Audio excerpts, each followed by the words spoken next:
نفسیاتی ہاسپٹل میں آرام فرما رہے ہیں، جس سے ہمیں تسلی ہو رہی ہے۔ ہماری قسمت اتنی بھی خراب نہیں۔ ویسے وہ پیدائشی طور پر بیچارے ہیں، بس حویلی والے ہیں کہ قدرت سے اپنی شکست تسلیم نہیں کر رہے۔ دراصل جہاں پیسہ بہت ہوتا ہے وہیں خوش فہمیاں بھی ہوتی ہیں۔ وہ کھلکھلائی۔ ماہین دم بخود سی اسے دیکھنے لگی۔ اسے تو یہ لڑکی بھی ایب نارمل محسوس ہوئی، اور یہ اس نے اپنی حیران کن نظروں کا رخ مطربہ کی سمت موڑا۔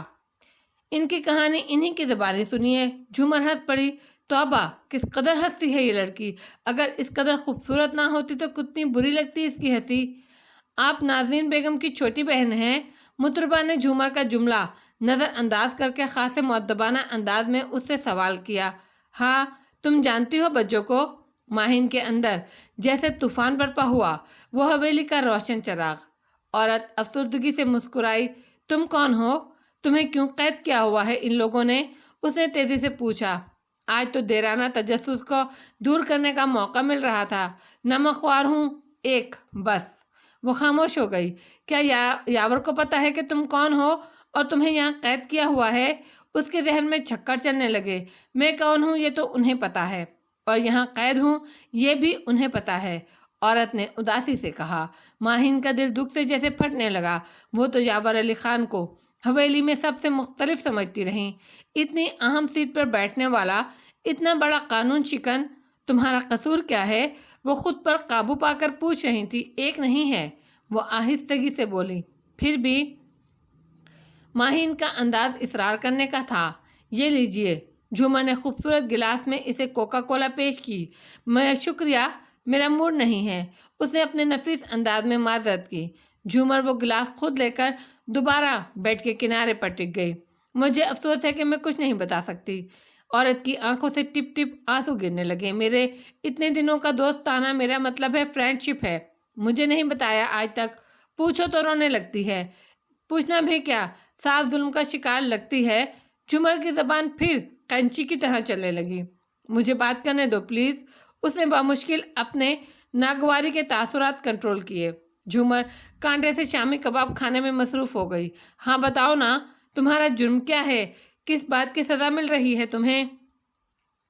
وہ اس کے پاؤں میں بندھی زنجیر کو دیکھ رہی تھی جو اس کے دل پر کوڑے کی طرح برستی محسوس ہو رہی تھی۔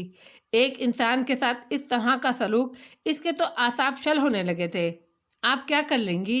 جبکہ یہ سزا میری خوشی، میرا سکون بھی ہے، وہ بھرائی ہوئی آواز میں گویا ہوئی۔ پھر بھی آپ اصرار نہ کریں، آپ کو بھی دکھ ہوگا۔ نئی شادی ہوئی ہے آپ کی، اللہ مبارک کرے اور آپ کو رہنا نصیب کرے۔ اس کے اندر کا پتہ نہیں چل رہا تھا۔ اللہ بخشے ہماری مالکن کو، یعنی آپ کی ساس کہا کرتی تھی 9 مہینے پیٹ میں رکھ کر اپنے ہاتھوں اٹھایا، مگر اسے میں بھی نہیں سمجھ سکتی۔ یاور علی خان بہت گہرے ہیں۔ سارے لوگ ان سے ڈرتے تھے، نوکر تو ان کا نام سن کر کانپتے تھے، حالانکہ کبھی زور سے بھی نہیں چیخے۔ وہ بہت کچھ جانتی ہو یاور علی خان کے بارے میں؟ میری بہن کے ساتھ کیسے تھے؟ ماہین نے نہایت تاک کر سوال کیا۔ مطربہ نے چونک کر ماہین کی صورت دیکھی۔ بہت محبت کرتے تھے ان سے۔ اس کی آواز نہایت ہی دھیمی تھی۔ اور بابا صاحب؟ ماہین جانے کیا جاننا چاہ رہی تھی۔ وہ اور اماں تو جی اپنی ہاتھوں بیاہ کر لائے تھے انہیں، اپنی بیٹیوں سے بڑھ کر پیار کرتے تھے۔ حویلی کی سجاوٹ تھی وہ ایسی گڑیا کی طرح سجی بنی رہتی تھی کہ آنکھیں سیر نہیں ہوتی تھیں۔ وہ پھر خیالوں میں کھو گئی۔ پھر کیا ہوا؟ ماہین نے پتہ پھینکا۔ پھر کچھ بھی نہیں ہوا۔ وہ خیال سے چونک کر ایک دم سٹپٹا گئی۔ تم کس حساب میں سزا کاٹ رہی ہو؟ تمہاری باتوں سے تو میں اس نتیجے پر پہنچی ہوں کہ تم بہت منہ چڑھی بارسوخ قسم کی نمک خوار تھیں۔ پھر تمہارے ساتھ یہ سلوک کیوں؟ ماہین کا تجسس کمال کو پہنچا۔ بس جی یہ نہ پوچھیں۔ وہ پھر مغموم نظر آنے لگی۔ میں کس سے کہوں گی تو نہیں، اعتبار کرو میرا۔ ماہین نے دوسرا طریقہ اپنایا۔ بات اعتبار کی نہیں ہے، دراصل کوئی فائدہ نہیں، یہ نہیں بتائے گی۔ ہر طرح کوشش کر چکی ہوں۔ جھومر منہ سے پیسٹری کی کریم صاف کرتے ہوئے گفتگو میں شریک ہوئی۔ کیا تم پر نہ بتانے کے لیے دباؤ ہے؟ آخر 80% وہ وکیل تھی نا؟ مطربہ خاموش رہی۔ اس حویلی میں کون ہے جو دباؤ سے بچا ہوا ہے؟ ابھی تو آپ نے اس طرف کا ایک ڈرامہ دیکھا ہے، فرصت سے آئیے گا اور بہت کچھ دکھاؤں گی۔ جھومر ہاتھ دھونے کے لیے باتھ روم کی طرف جا رہی تھی۔ رک کر ٹکڑا لگایا۔ اوہ، ماہین کو جیسے چکر آ گیا۔ ابھی اس طرف اور بھی بہت کچھ ہے۔ جھومر کی خود اعتمادی بلکہ ڈھٹائی اسے بہت محسوس ہوئی۔ تم بہت بے دھڑک بولتی ہو، ڈر نہیں لگتا؟ وہ واپس آئی تو ماہین کہے بنا رہ نہیں سکی۔ جب انسان بہت ہی بڑے نقصان سے گزر جاتا ہے تو اس کے سارے ڈر ختم ہو جاتے ہیں۔ وہ ہنس پڑی۔ نقصان؟ کیا مطلب؟ آپ کیا سمجھیں گی؟ یاور چچا 5 لاکھ کا مہر باندھ کر لائے ہوں گے آپ کو، اور قاضی نے 3 مرتبہ آپ سے کہا ہوگا یاور علی خان بنت دلاور علی خان آپ کو منظور ہیں۔ میں یقین سے کہہ سکتی ہوں آپ نے تینوں بار جی کہہ دیا ہوگا۔ میری ساس کہتی ہیں کوئی قاضی وازی نہیں آیا تھا میرے پاس، سب ڈرامہ ہوا تھا۔ پاگلوں کے بھی نکاح ہوتے ہیں بھلا؟ پاگل؟ ماہین ڈر گئی۔ نفسیاتی ہسپتال میں لوگ ناک کی سرجری کرانے نہیں جاتے؟ معاف کیجیے گا سرسوتی، لے کچھ کھا لے، آ جا۔ اس نے بات کرتے کرتے دور بیٹھی سرسوتی کو مخاطب کیا اور ٹرے اٹھا کر اس کی سمت بڑھائی۔ بالکل پاگل ہے۔ ماہین کا دل کٹنے لگا۔ اس نے نئے سرے سے جھومر کا جائزہ لیا۔ اچھا؟ وہ خود کلامی کے انداز میں گویا ہوئی۔ حیوان، ڈنگر، اس نے دانت کچکچائے۔ تو بھلا اس کے لیے عورت لانے کی کیا ضرورت تھی؟ ماہین تعصب سے کہہ رہی تھی۔ موصوف کو دولہا بننے کا بہت شوق تھا۔ نوالا منہ کے بجائے ناک میں لے کر جاتے ہیں۔ باقی تمام باتوں کا ہوش ہے، وہ جل کر کہہ رہی تھی۔ ماہین کو اس افسردہ و پیچیدہ ماحول میں بھی بے ساختہ ہنسی آ گئی۔ چہرہ یکدم گلابی ہو گیا۔ اب آپ شادی شدہ ہے، یاور چچا کو بچوں کی خواہش ہو نہ ہو، آپ تو چاہیں گی نا کہ آپ ماں بنیں۔ عورت چاہتی ہے، اس کے خواب بھی ایک سے ہوتے ہیں۔ یہ مجھے خرید کر لائے ہیں، میں نے اپنے خواب رہن رکھے ہیں۔ پاگل کو سکھ دیا ہے، ان کا احسان ہے مجھ پر یا میرا ان پر؟ بتائیے آپ۔ پھر آپ کہتی ہیں کہ مجھے ڈر نہیں لگتا، وہ کہہ رہی تھی۔ ماہین دم بخود سی بیٹھی رہ گئی۔ بد دعا لگی ہے میری، مجھے تو رہ رہ کر روشی پر پیار آ رہا ہے۔ کلیجہ ٹھنڈا ہو گیا میرا۔ حویلی کے سارے بوڑھے اب مریں گے، مجھے سوچ سوچ کر سکون مل رہا ہے۔ وہ کہا لگا کر ہنس پڑی۔ ماہین کے لیے بہت زیادہ ناقابل برداشت ہو گیا تھا۔ اس نے افسردہ سے مطربہ پر نظر ڈالی اور اٹھ کھڑی ہوئی۔ چلو سرسوتی، اب چلتے ہیں، وہ تھکے تھکے لہجے میں گویا ہوئی۔ سرسوتی ٹرے اٹھا کر چل پڑی۔ آتی جاتی رہا کریں، آپ کو کس کا ڈر پڑا ہے؟ اسے پیچھے سے جھومر کی آواز سنائی دی۔ اچھی خاصی ٹھنڈ تھی، اس کے باوجود جیسے اس کے حواس بے حس ہو رہے تھے۔ وہ صرف چادر میں یہاں سے وہاں مسلسل ٹہل رہی تھی اور تیمور علی خان کے انداز و اطوار پر مسلسل غور کر رہی تھی۔ مان سفید گیٹ گاڑی کی ہیڈ لائٹ سے مزید روشن ہو گیا، پھر ہارن مسلسل بجا، ساتھ ہی بنی کوٹری سے چوکیدار نمودار ہوا۔ پہلے کھڑکی کھول کر باہر جھانکا، پھر نہایت پھرتی سے گیٹ واک کیا۔ سیاہ چمچماتی جیپ بڑی برق رفتاری سے اندر داخل ہو کر پورٹیکو میں دوسری گاڑیوں کے درمیان رک گئی۔ روشی سنگی بینچ کی پشت تھامے بغور دیکھ رہی تھی۔ جیپ سے اترنے والے کو دیکھ کر اس کا سانس اوپر کا اوپر اور نیچے کا نیچے رہ گیا۔ سیاہ پینٹ اور سیاہ چمکتی جیکٹ میں ملبوس باری چوکیدار کو مخاطب کر رہا تھا۔ وہ بڑی مبہوت سی اپنی جگہ کھڑی رہ گئی۔ یہ کیوں آیا ہے؟ شاید اسے شک پڑ گیا ہو۔ ویسے بھی بڑا پہنچا ہوا ہے، ہو سکتا ہے اپنے معمول کے کام سے آیا ہو، آتا ہی رہتا ہے یہاں۔ اس نے خود کو تسلی دینے کے 100 بہانے تراشنے شروع کر دیے۔ باری نے چوکیدار سے کچھ بات چیت کی، پھر اس طرف بڑھ گیا جہاں سے زینہ اوپر کی طرف جاتا تھا۔ روشی نے ایک طمانینت بھرا سانس سینے سے خارج کیا۔ اس کا مطلب ہے سب خیریت ہے۔ وہ تیز تیز چلتی ہوئی واپس اپنے رہائشی کمرے میں آ گئی۔ جانے کیوں احساسات عجیب خوشگوار سے ہو گئے تھے۔ سارا وجود ایک دم ہلکا پھلکا سا ہو گیا۔ جی چاہا دھم دھم کرتی اوپر جائے اور اس سے جی بھر کر الجھے۔ جواباً اس کی پرسکون مسکراہٹ اور لہجے سے اپنی جان جلائے، خوب جھکے بکے اور پھر اسے چکنا گھڑا پا کر جی بھر کر روئے۔ اس کے بعد وہ اپنی بھیگی پھوار سے لہجے میں اسے سمجھائے، بڑی بے بسی سے اس کا چہرہ دیکھے۔ اس نے چادر اتار کر ایک طرف ڈالتے ہوئے جانے کیا کچھ سوچ ڈالا۔ وہ رات کو بہت بے سکون رہی، یہاں تک کہ فجر کی اذان ہو گئی، لہذا پھر وہ نماز پڑھ کر ہی سوئی تھی۔ صبح سے جانے کتنی بار اس کے بیڈ روم کے دروازے پر دستک ہوئی، مگر ہر بار بڑی آہستگی اور سرسری سی دستک تھی۔ لیکن اس مرتبہ دروازہ بری طرح دھڑدھڑایا گیا۔ اس نے وال کلاک کی طرف دیکھا، دن کے 10:30 بج رہے تھے۔ وہ کسل مندی سے اٹھی اور دوپٹہ سنبھالتی دروازے تک آئی۔ دروازہ کھول دیا۔ سامنے گہرے نیلے سوٹ میں کلو کھڑی دانت نکوس رہی تھی۔ السلام علیکم، آپ کا ٹیلی فون آیا ہے۔ وہ حسب عادت لہرا کر گویا ہوئی۔ ماہین نے نیند بھری آنکھوں سے اس کی سمت دیکھا۔ کس کا فون ہے؟ شاید نعمان بھائی، ہری پور سے آیا ہے جی۔ اس نے پھر دانت نکو سے۔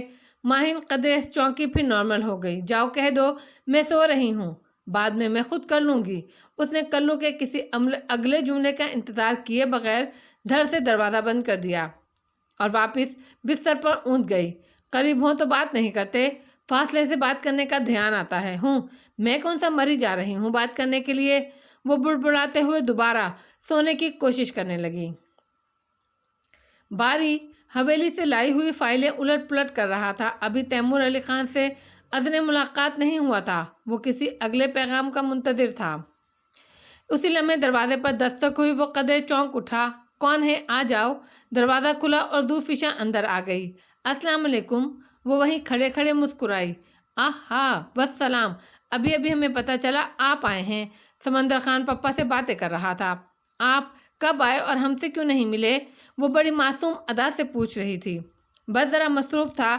آپ سنائیے کیا حال چال ہے؟ اس نے فائلیں ایک طرف سرکا دیں۔ ایسے ہی کھڑے کھڑے سنا دیں؟ وہ شرارت سے مسکرائی۔ میرون شرٹ، سیاہ پینٹ اور سیاہ چمکتے شوز میں وہ بہت تر و تازہ اور کھلی کھلی لگ رہی تھی۔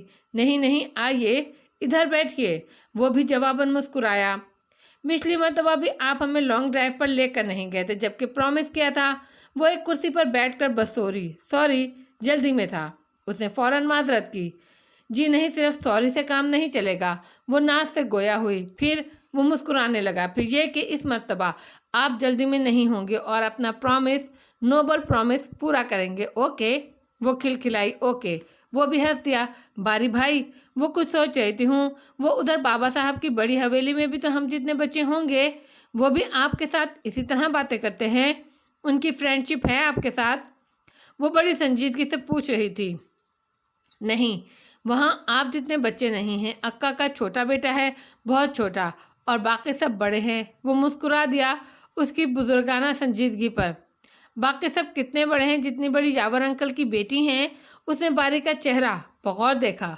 باری نے بری طرح چونک کر ذوالفشاں کو دیکھا۔ یاور انکل کی بیٹی؟ دیکھا ہے انہیں؟ آپ ملی ہیں ان سے زوفی؟ اس کے سامنے تو جیسے زمین گھومنے لگی۔ دیکھا بھی ہے، ملے بھی ہیں، بہت کیوٹ ہیں، بولتی بہت ہیں، مگر پتہ نہیں ممی ہمیں ان کے پاس کیوں نہیں جانے دیتی۔ ہمارا جی چاہتا ہے ہم ان سے باتیں کریں۔ لانگ ڈرائیو پر جائیں گے نا تو چپکے سے انہیں بھی ساتھ لے چلیں گے، ٹھیک ہے نا؟ وہ اپنے آئیڈیا پر خود ہی خوش ہو کر بولی۔ باری کا دم سینے میں اٹک گیا۔ آپ کب ملی تھی ان سے زوفی؟ وہ گمسم انداز میں پوچھ رہا تھا۔ کل ہی تو۔ وہ بے نیازی سے گویا ہوئی۔ آپ کی ممی ملی ہیں ان سے؟ اس کے حواس ٹھٹر گئے۔ پتہ نہیں، مگر وہ ہمیں تو ملنے نہیں دے رہی۔ اس نے منہ بنایا۔ باری بھائی، ممی کیوں نہیں ملنے دے رہی؟ وہ جھنجھلا گئی۔ پتہ نہیں ہے کہاں وہ کھوئے انداز میں پوچھ رہا تھا۔ یوں محسوس ہو رہا تھا جیسے سر سے کوئی بہت وزن اتر گیا ہو اور اطراف کے سارے مناظر واضح ہو گئے ہوں، نکھر گئے ہوں۔ گیسٹ روم میں، زوفی نے بتایا۔ اوپر؟ باری نے معلوم کیا۔ نہیں، وہاں تو آلریڈی پپا کے فرینڈ ہیں۔ وہ نیچے والے گیسٹ روم میں ہیں، لان کے ساتھ ہے نا وہ گیسٹ رومز؟ اس نے مزید اطلاع بہم پہنچائی۔ اچھا۔ اسی دم سمندر خان نوک کر کے چائے کی ٹرے کے ساتھ اندر داخل ہوا۔ اوہ بیبی، آپ یہاں ہو اور آپ کا ممی پریشان ہے، سب ڈھونڈ رہا ہے آپ کو۔ جیسے ہی سمندر خان کی نظر ذوالفشاں پر پڑی، وہ بے ساختہ بولا۔ ہم کوئی حویلی سے باہر جاتا ہے جو مما پریشان ہوتی ہیں؟ وہ برا مان کر کھڑی ہوئی۔ خان، چائے بناؤں؟ سمندر خان نے ٹرے رکھ کر باری کو مخاطب کیا۔ ہاں۔ وہ جیسے کسی دھیان سے چونکا۔ باری بھائی دیکھیں، اس مرتبہ آپ پرومس کیے بغیر واپس نہیں جائیں گے۔ اس نے جاتے جاتے انگلی اٹھا کر باری کو تاکید کی۔ اوکے۔ باری ہاتھ اٹھا کر مسکرایا۔ سمندر خان، وہ نیچے جو گیسٹ روم میں مہمان ہیں، انہوں نے ناشتہ کر لیا؟ باری کی آواز بہت دھیمی تھی۔ وہ نیچے والا مہمان؟ اوہ خان، وہ تو کوئی لڑکی ہے، بڑا حکم چلاتی ہے، بڑا غصہ کرتی ہے، تیمور خانانہ کا کوئی رشتہ دار ہے، ہم پہلے اسے نہیں دیکھا، اور وہ شیرگل کے ساتھ آیا تھا۔ سمندر خان چائے بناتے ہوئے بڑی سادگی سے بتانے لگا۔ اوہ، باری نے گہری سانس لی، پھر جیسے مزید مطمئن ہو گیا۔ کاکا جان ملے ہیں اس سے؟ وہ تو سندھ گئے ہوئے تھے۔ باری کو یکدم دھیان آیا، یہ ہم کو معلوم نہیں۔ اس نے چائے کا کپ باری کی طرف بڑھاتے ہوئے جواب دیا۔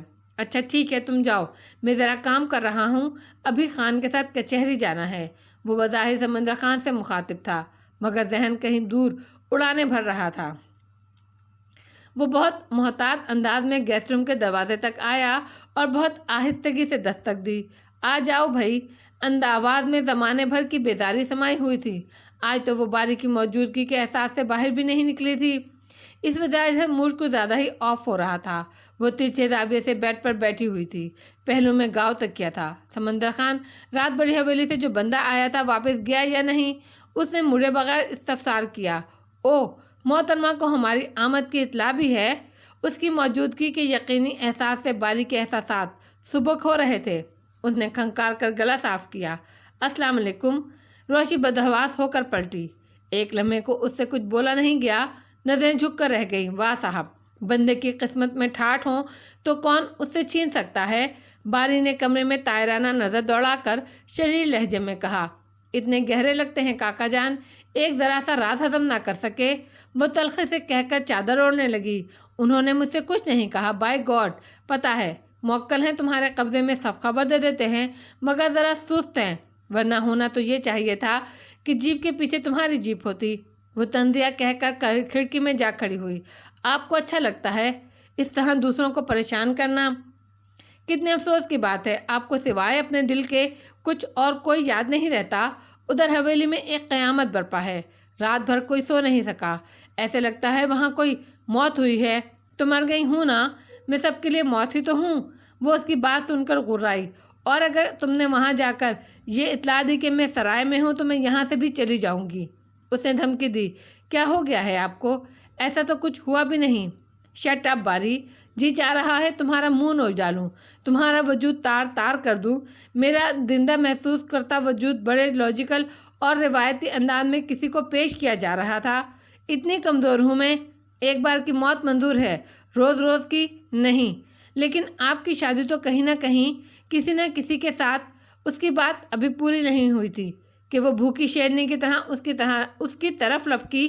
ایک زور کا ہاتھ اس کے سینے پر مارا اور اس بری طریقے سے اس کا گریبان پکڑ کر کھینچا کہ سارے بٹن ایک جھٹکے میں ٹوٹ گئے اور گریبان دامن تک چرتا گیا۔ Get out from here, be off forever. اس نے نہایت وحشت کے عالم میں اسے دروازے کی جانب دھکیلا اور اپنی پیشانی دیوار سے مارنے لگی، جیسے خود کو نقصان پہنچانا چاہتی ہو۔ اس پر مرنے مارنے کا بھوت سوار ہو گیا تھا۔ باری اس اچانک افتاد پر بری طرح بوکھلا گیا۔ اس نے خود اپنی حالت پر سے نظر ہٹا کر اس کی جانب دیکھا تو اتنی دیر میں روشی کی پیشانی خون آلود ہو چکی تھی۔ وہ اس کی جانب بڑھا ہی تھا، اسی دم دروازہ کھلا اور تیمور علی خان نے اندر قدم رکھا۔ ایک لمحے کو اندر کی صورتحال نے انہیں ٹھٹکا کر رکھ دیا، پھر روشی کی پیشانی سے بہتے ہوئے خون نے جیسے ان کی بیٹری چارج کر دی۔ وہ سر پھوڑتی روشی کی سمت تیر کی طرح بڑھے اور اس کا بازو تھام کر اپنی طرف موڑا۔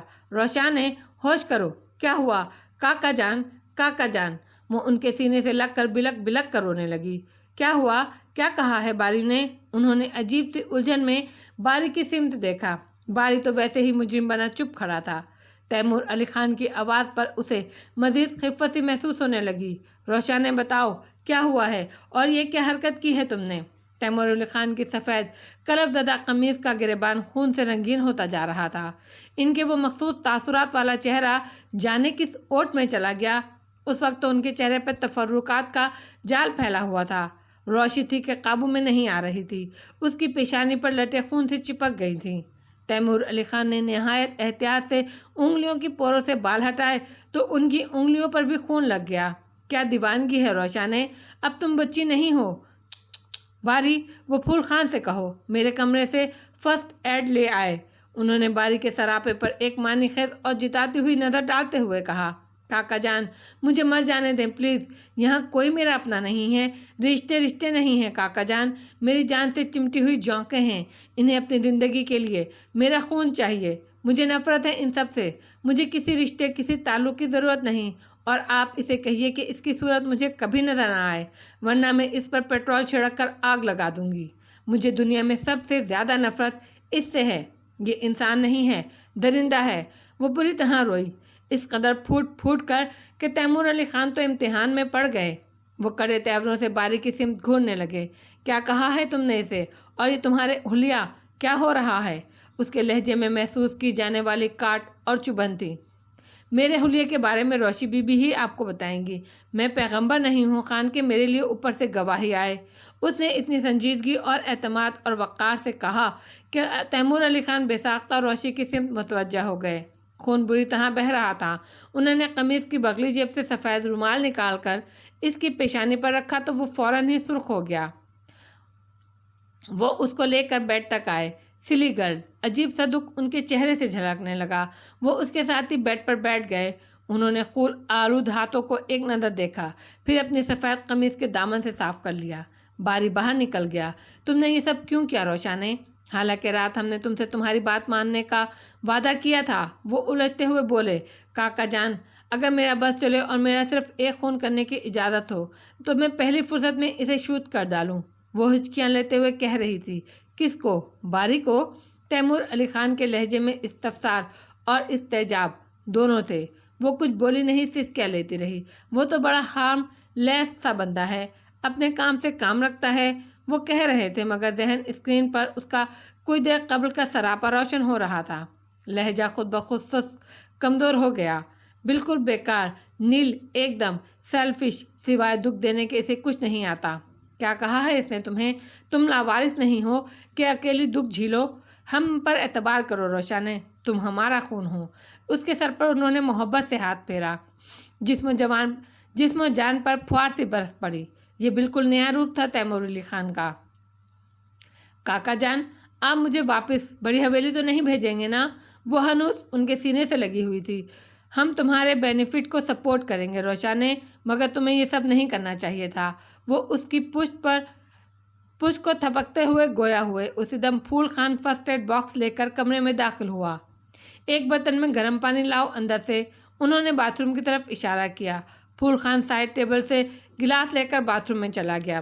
تیمور علی خان باکس کھول کر ضروری چیزیں نکالنے لگے۔ پھول خان پانی لے کر آیا۔ تیمور علی خان نے روئی بھگو کر اس کا چہرہ صاف کرنا شروع کیا۔ روشی چپ بیٹھی سسکیاں بھرتی رہی۔ تیمور علی خان نے کسی ماہر کمپاؤنڈر کی طرح زخم کی بینڈیج کی تھی۔ پھول خان، ایک گرم گلاس دودھ کا لے آؤ۔ تمہارے پاس اور کپڑے نہیں ہیں روشانے؟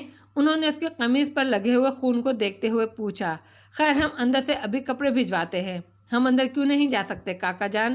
وہ آہستگی سے پوچھ رہی تھی۔ تم دودھ پی کر ڈریس چینج کر لینا اور آرام کرنا۔ بے فکر رہو، تمہیں کوئی نقصان نہیں پہنچے گا، اور اب یہ سب دوبارہ نہیں ہونا چاہیے۔ وہ باکس بند کر کے اٹھ کھڑے ہوئے۔ وہ اس کی بات صاف نظر انداز کر گئے تھے۔ کاکا جان، وہ باری بڑی حویلی جا کر سب بتا دے گا۔ بابا صاحب اور پپا یہاں آ جائیں گے اور پھر وہی کریں گے جو ان کا جی چاہے گا۔ اس نے اپنے اندیشے ظاہر کیے۔ ایزی روشانے، باری وہی کرے گا جو ہم اسے تاکید کریں گے۔ Don't worry. دیکھو، اب پھر یہ سب نہیں ہونا چاہیے۔ اب باری بھی یہاں نہیں آئے گا۔ ویسے وہ یہاں آ کیسے سکتا تھا؟ اسے پتہ کیسے چلا؟ تم نے بلایا تھا؟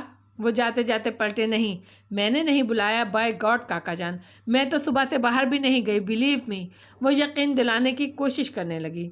آواز میں ابھی تک آنسوؤں کا تاثر تھا۔